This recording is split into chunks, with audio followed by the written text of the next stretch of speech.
Picture this. The lights dim, the audience leans in. There you are, commanding the stage with a story that electrifies the room. And this isn't just a speech, this is a transformative moment captivating your audience. I'm Susan Drumm, and this is the Enlightened Executive, where your personal evolution sparks your leadership evolution. Each week, we spotlight cutting edge strategies to help executives and entrepreneurs grow in leadership and life.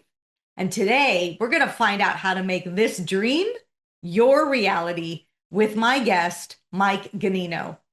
Mike is a storytelling expert, speaking coach, and creative director who helps professional speakers, as well as authors and executives and entrepreneurs, make unforgettable scenes on stage. And we're not just talking about the stage. We're talking about your town hall, your all hands meeting, your team meeting. How are you conveying the information they need to know? Mike is the author of the new book, Make a Scene: Storytelling, Stage Presence, and the Art of Being Unforgettable in Every Spotlight. And it's a guide to showing up boldly and connecting deeply with storytelling and stage presence. He's a former TEDx executive producer, and he's trained over 5,000 speakers using his signature mic drop method. His work has transformed even the most stage shy scientists into magnetic performers. Mike, I'm so excited to have you on the show. We've done some amazing work together. You've really helped me crystallize messaging and deliver a whole next level of performance. So I'm grateful for you, but welcome to the show. Thanks for having me. One of the like joyful things that I get to do in my work is to meet a lot of people who are experts in their field, who are exploring really interesting cross sections of what it means to be people in this world, what it means to be leaders, what it means to exist right now. And I get to go like live inside of their world for a little bit to help them bring that to stage and bring it. So you are definitely one of those people. And I got to learn so much through our time together. So I'm really thankful for that as well. Yes, great. Well, okay.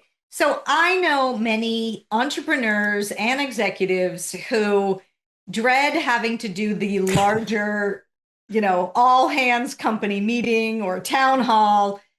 And what's the first thing you need to let these people know about how they show up? That it really matters a lot. For me, my whole journey into this world started with giving corporate presentations and corporate trainings. I was in the restaurant industry while also, acting and doing creative things on the side. But like a lot of actors, I ended up working in the restaurant industry, and I was way more successful on that side of things, and eventually became a director of training, a head of HR, head of leadership, and then eventually a chief operating officer for a small restaurant chain. We had like 20 locations that we grew from nothing to 20 in a couple of years, and eventually sold that to private equity. And one of the things early on in my career on the corporate restaurant training side of things, where I was giving workshops on anything from like, customer service things to how to interview people to the general managers and things like that, was that at the end of the day, the people that came to these sessions or came to these trainings, sure, they were there for information, but a lot of times it wasn't just the information they needed. They needed the container for the transformation we were asking them to make. If we were asking them to think differently about how they interview, to be more thoughtful, or to dig into some specific style of interviewing we were teaching them, that it wasn't just about giving them the information, because if it was, we could just give them a PDF and call it a day and give them a test. But if we wanted them to like change over the course of a 3-hour workshop or over the course of an hour-long all hands meeting, we had to really think about it from their perspective. And today, like when I work with people like you as a director for their messages and for messaging, I'm sitting in the audience's seat thinking, if I was sitting out here and someone got on stage, or someone stepped in front of the entire team, or hopped on Zoom to give an all hands meeting, what is it like to be in the audience? What does that feel like? How is the pacing of the information? How is it presented? Because a lot of times as leaders, we're operating so fast, and we're operating with a lot of known information that our team doesn't have.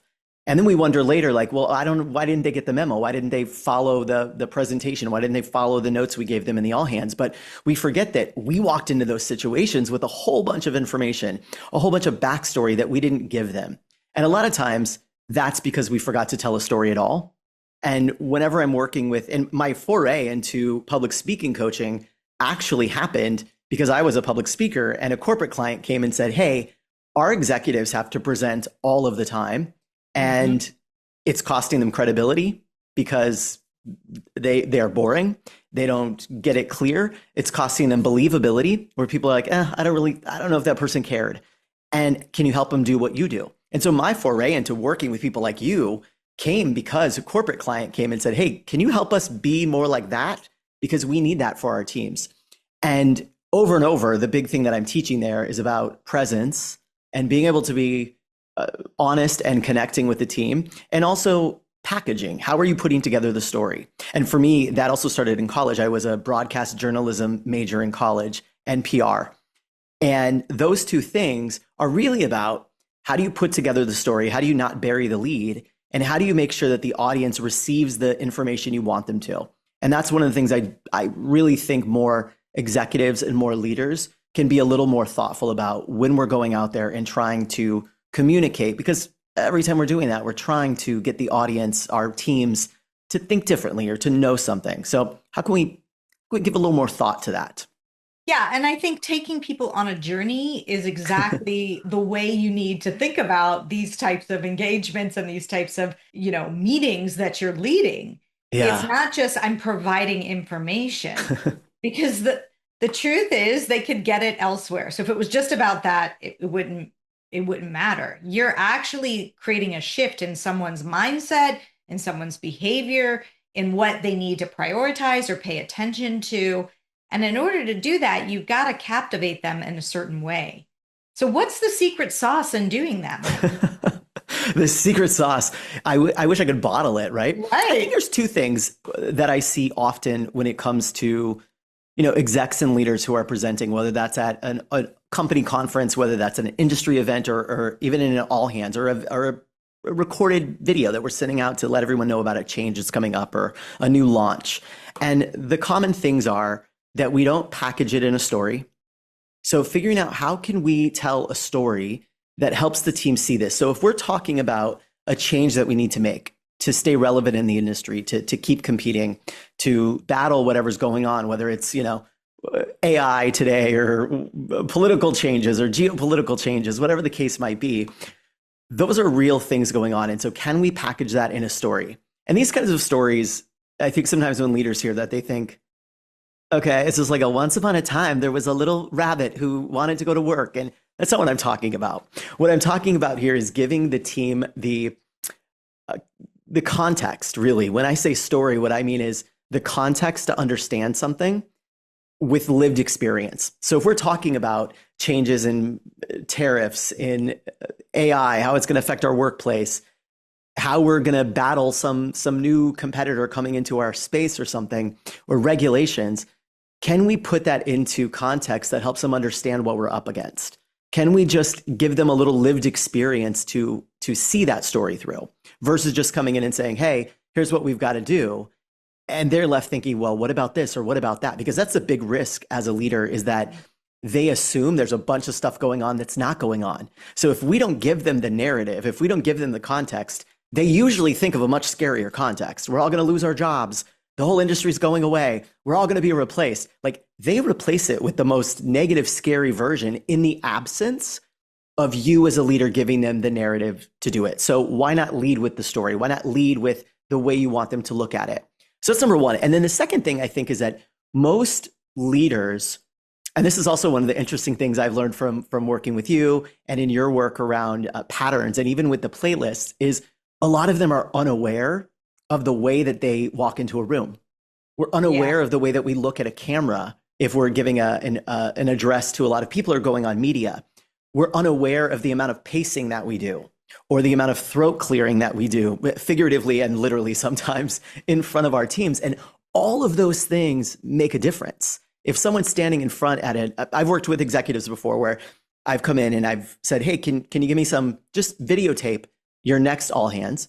And then we're going to watch that together when I come in and work together on how we improve. And all the time, what I see is people who have never gotten feedback on how they present, on how they physically move in front of other people. And we're watching all the time, aren't we? Like, we're watching and saying, should I believe them? Should I trust them? What's going on with the way why are they holding their hands that way? Why are they crossing their arms that way? And it's one of those strange things that I feel like you've probably seen it a lot too, is it's one of the last places I think we get feedback on at work is presentation skills and communication skills. We might get notes of, hey, don't do this in a meeting. We'll get notes on spreadsheets and how to support things, and maybe even get some notes on like how to put our slide decks together. But it is a rare person, it's a rare leader who has received and who can effectively give feedback on delivery. I think because it feels really personal to say, hey, Yeah, do you know that's this is how you exactly what come I was gonna say. across? Yeah. And so people don't get the feedback, but it is like the number one thing that is Hmm. hurting their careers. And it's the number one thing hurting a lot of leaders is not getting that feedback. So they bring people like me in so that I can sit and say, hey, this Here's thing that you're the doing, short have you ever, story. yeah, right. Let's watch the video. And then they like, everyone wants to cry. It's amazing. The thing of like, I you want know. to watch like a very powerful executive cry. It's make them watch themselves on camera. But those are the two big things I think is storytelling and really the physical presence, Yeah. the out of breathness of like, have you even thought to breathe for a moment? Those little things make a big difference on if people believe you, if people understand what you've said, and if they leave with the same version of the story you wanted them to versus the version they've cooked up because you there was an absence of a narrative for them. Right, right. And this is the intersection of what you do in leadership development, because what I see is, people would say it's the most terrifying thing to learn to speak. And I just got this far where I'm starting to feel comfortable. I can deliver the all hands meeting, but God, I don't want to see myself on video. Like that would be like the Right. worst thing. Like that's gonna knock. I'm feeling I've inched up my confidence pretty well, and then that would knock it back down.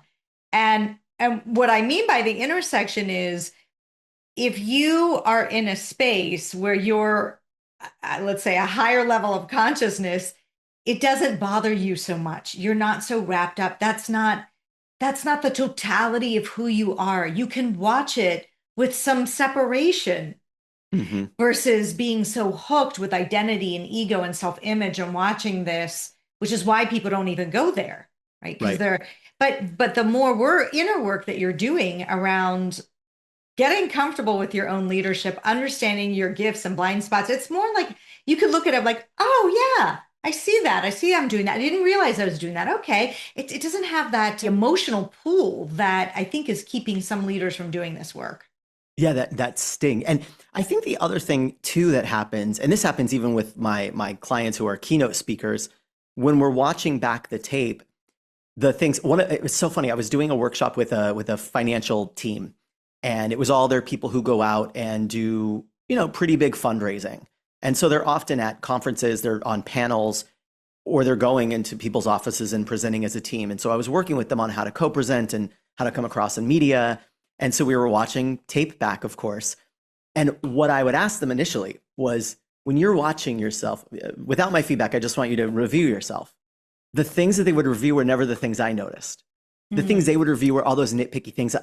I don't like the way I'm sitting, and I don't like this, and oh, I look like this, and my hair like that, and oh, I look angry, I look this way.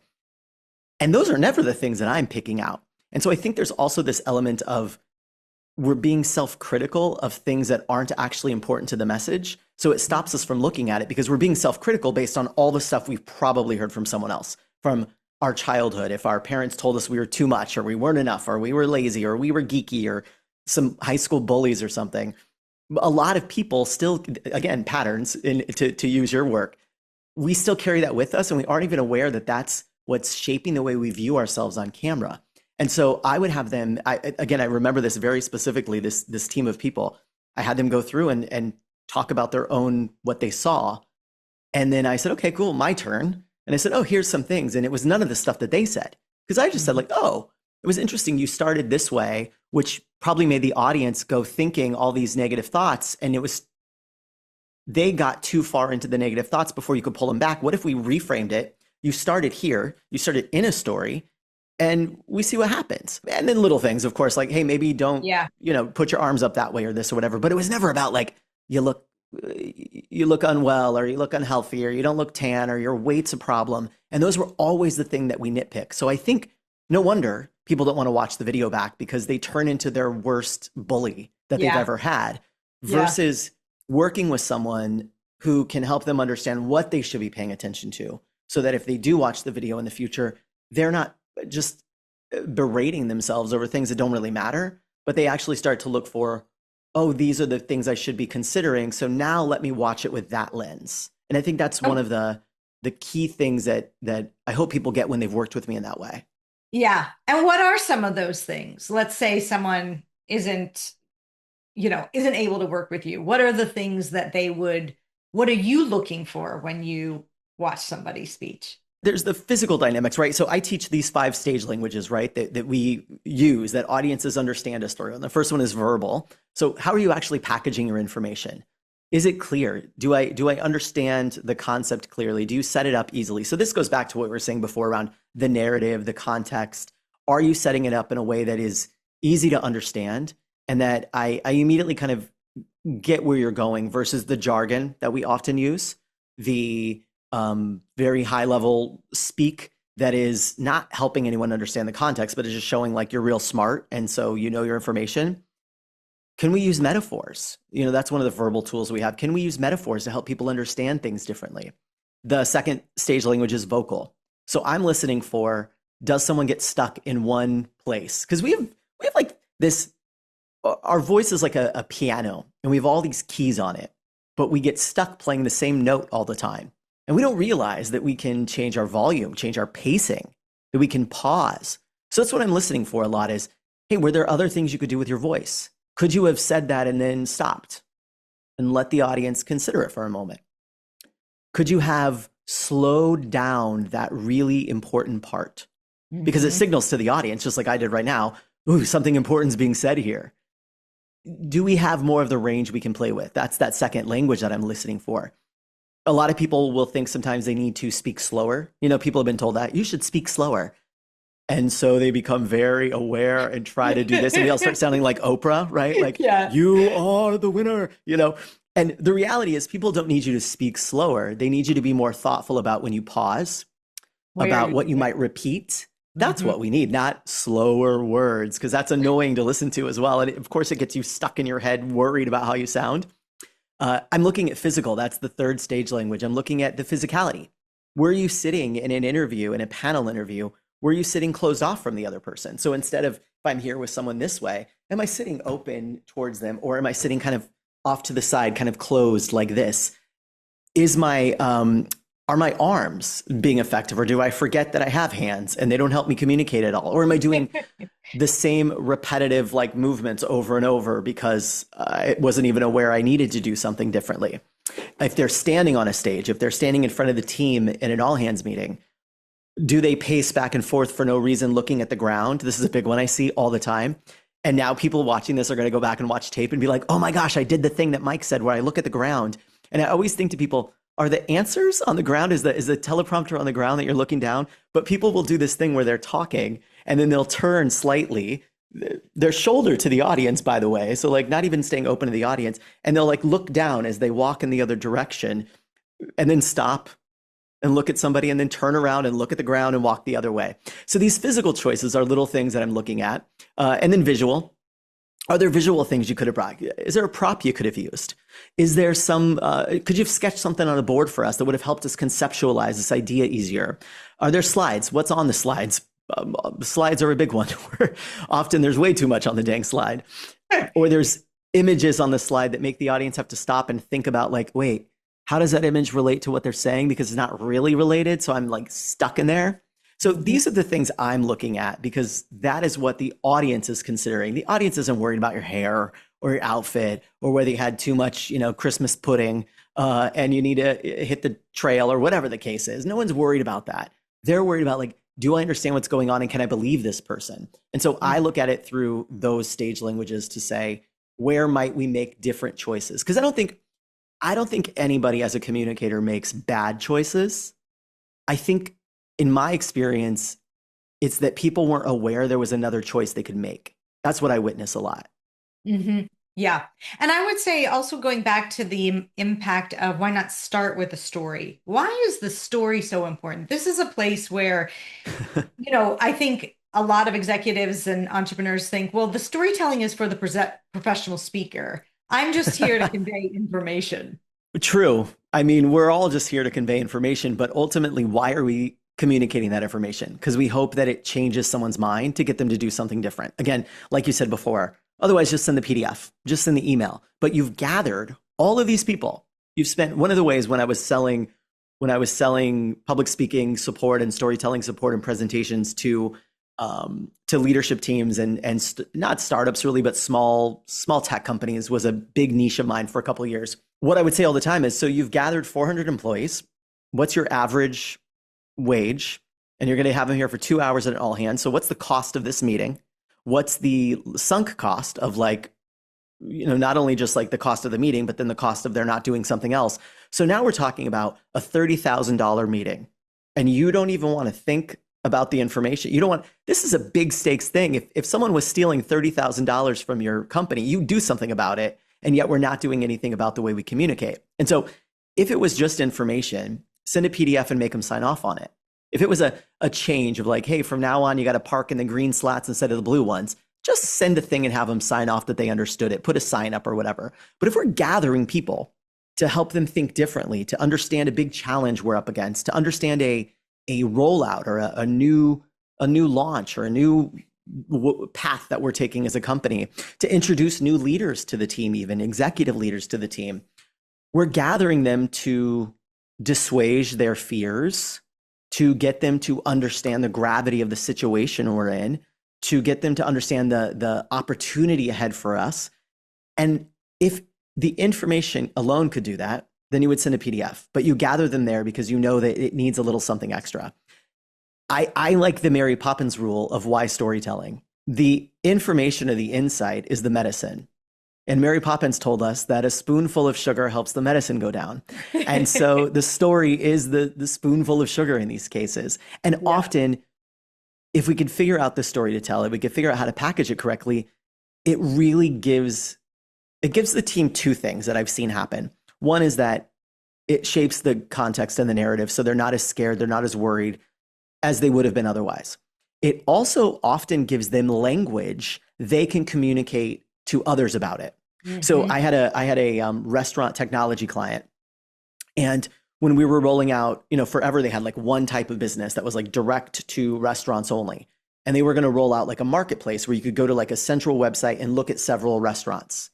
But they had sold the story so effectively, I helped create it, on we are direct to restaurants only. Like we cut out the middle person and we let the restaurants, and there was like those marketplaces were the demon for years. So they were rolling out a marketplace for the first time. And I was like, well, we have to really package this correctly because we've done a really good job at demonizing the marketplace. So Right. how can we shape this? And the way that we put the story together, what happened later is we started to hear the sales team tell the story the same way. Without telling them this is what you're going to go do, they had heard the story and said, oh, that makes sense to me. I know how to repeat it now, without any additional training on how to do it. And they Exactly. understood how to package it because we gave them the story, we gave them the language. And we see this even with there's a bunch of research around little kids who understand the story of their family before they were born, and who understand like how they were born and what was going on and what it was like, that those kids have less anxiety, they have less fears of like what's going to happen because they know like, oh, this has existed before me. And I think that same thing applies for our teams as well. If we can give them the story to believe in, we have a better shot of them feeling a little less anxious when bumps come along the way. Yeah. And the story is more memorable, Of course. ultimately. Like, yes, you're presenting information, but most people aren't going to retain it unless it's done in a way that is like, oh, yeah, I can follow that. I mean, since the beginning of time, human beings have communicated information through the language of stories. And yet, somehow in business, we think we don't need to have the story, even for the smallest things, right? And I agree with you. So often, the context is what's missing. You Yeah. have a very unique way of going through like what's the old story, what's the new story, and helping people like start before you even get into what's the thing, you haven't set the stage or set the table to make that message receptive. And so I think that that framework is super powerful in how you work. It's funny. When I first started working with people outside of just because initially it was a big hotel chain that I had been their keynote speaker for their general manager conference. They came along and said, "Hey, can you help our exec team?" Because they all remembered the little stories you told and the big message, but our exec team rambled on and on. They went over time. People got bored. People stopped listening, and so that eventually trains people not to listen to them. By the way, if you don't know how to communicate, you train people to ignore you, which is, I think, a death wish for a leader if you're teaching people not to pay attention to what you have to say. And so with that group, one of the things that I was doing initially was a little bit of messaging, a little bit of like packaging the content, teaching them physicality, how to use their voice, those kinds of things.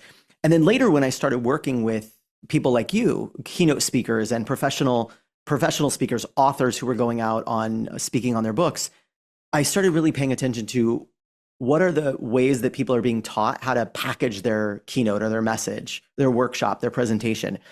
And it was always so awful. It was like introduction, 3 supporting points, and a close, which is just like a 5-paragraph essay. And what we're often asking, whether it's a keynote speaker like you or an executive giving a presentation to their team or even their industry, we're asking for people to look at something differently. And maybe we're not asking for like a revolutionary new approach to something, but we are asking them, if we're communicating to get people to see something the way that we see it. And I just kept thinking over and over, where else does that exist? Where else do we witness people witnessing a transformation? And then in witnessing that transformation, they also are changed a little bit.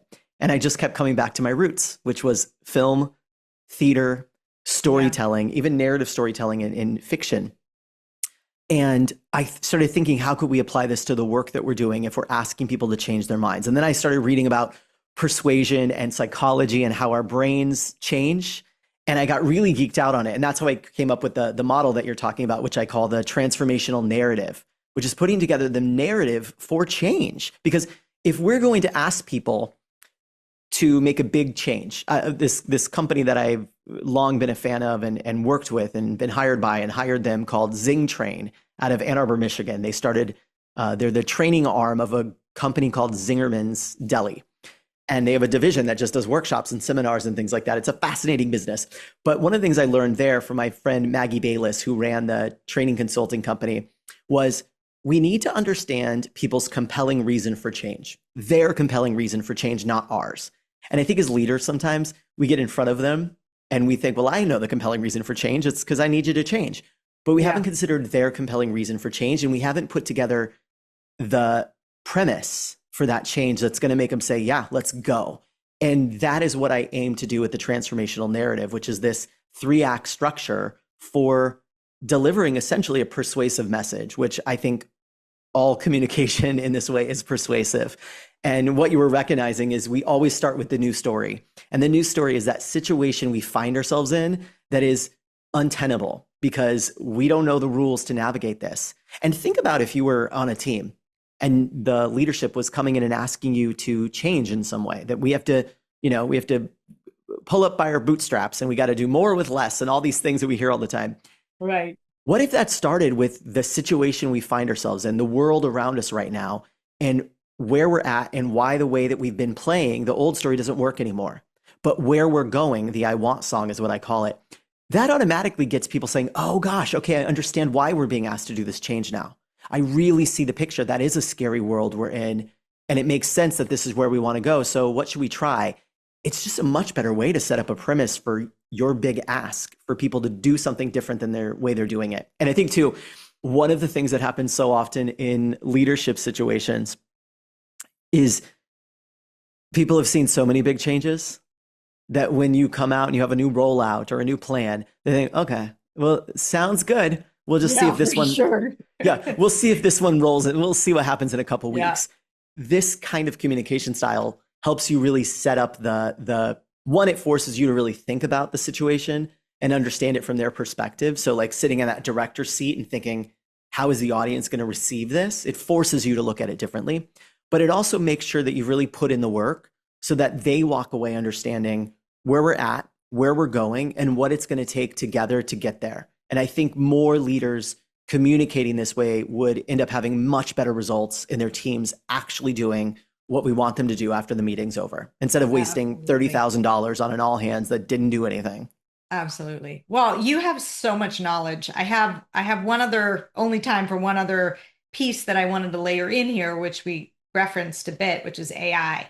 How do you think AI is influencing the way people need to communicate? I think it's happening. I think there's a lot of ways. The big thing, I think, as it applies to leadership, and you, the keynote that I've been working on with you, you have so many great ideas, by the way. So people listening, you should be hiring her, because the ideas for how to incorporate AI into like a very human situation, Susan has like some really brilliant practical ideas for that. So I just want to plug that as well, because when I was reviewing it a couple of weeks ago with you, I was like, oh, these are really fresh. These are really good. Like people this is like another book or something people are going to want. It's really good. Yeah. But I think that the place where a lot of leaders come from, and especially so many people, we keep getting promoted because we're good at our job, because we are subject matter experts, because we know a lot. We keep getting promoted and promoted and promoted. And with AI, there the day of just being a subject matter expert is slowly going away, because AI is going to keep getting smarter and smarter and better at understanding concepts and good at doing them and good at teaching them. What we have to do, and I think like where leadership is going, is we have to start to be the people who know how to communicate change, so that whatever the AI subject matter expert information is actually becomes something we can do something with. But that idea of like, I've got smarts and I know things, that's not enough. You have to be able to be the person who can interpret that for people, who can dissuade their fears over where are we going, what's going on. Because when people are in that fear mode, they do nothing and they sit and they wait. Yeah. And our jobs as leaders, as conscious leaders, as enlightened leaders, is to be the one who can look at it from the audience's perspective and say, how do we need to package this subject matter expert information? How do we need to put it together so that it actually drives people to change? That it actually gives them the compelling reason for doing something different, that it does calm their fears or excite their energy to move forward. And I think that in this world of AI, knowing a lot of stuff, being able to even interpret data, that is going to be a machine job. Yeah. The human job is going to be able to get hearts and minds and energies aligned in the right direction. And that is a big call for leadership right now, I think. Absolutely. You need to develop, first of all, empathy to understand how does my message potentially land. You need to really get clear on what's the emotion that people might be feeling. How am I dealing with my own emotions? Am I in touch with my own emotions? What are my emotions, right? I love What people are that are just like, emotions? oh, there's no room for emotions in business. Oh my God, that's going to be the only thing you're going to be dealing with, because everything else is you can get from AI. But Yeah. now we're in the world of the emotionally intelligent leader, and that's the only type of leader we're going to need to navigate this future. So much good stuff. Oh my gosh. Tell me, where can people learn more about you and your work? I'm really easy to find once you figure out how to spell the last name. I'm Mike Ganino, Ganino, on all the places. And if you type in Mike Ganino, the good thing about having a last name like Ganino is like I win the SEO game. So if you type in Mike Ganino, you'll find me on all your favorite sites. My book is called Make a Scene, Storytelling, Stage Presence, and the Art of Being Unforgettable. There's a couple of great chapters in there for leaders as Yeah. well, for presentations, for sales pitches. And you can find that all the places you like to get books. So Make a Scene by Mike Ganino. And then, yeah, Mike Ganino on the internet. I'll see you there. Well, Mike is absolutely brilliant. I can tell you firsthand from working with him. So, if you are interested in upping your game, definitely reach out. He's got a ton of resources, and really encourage people to do that. So, thank you. Thanks for having me. If you like this episode, you're not going to want to miss my interview with Cindy Adams, an executive coach and speaker and co-founder of the Business Network, who believes that speaking up isn't always the boldest move, and help us explore how courageous authenticity involves leadership and how to express it with wisdom. Let's lead the way. Hope you enjoyed today's episode, and I'd like to point you to the next important step. Hit the subscribe button and the bell to get notified when we release new content. I'll see you on the next episode of The Enlightened Executive.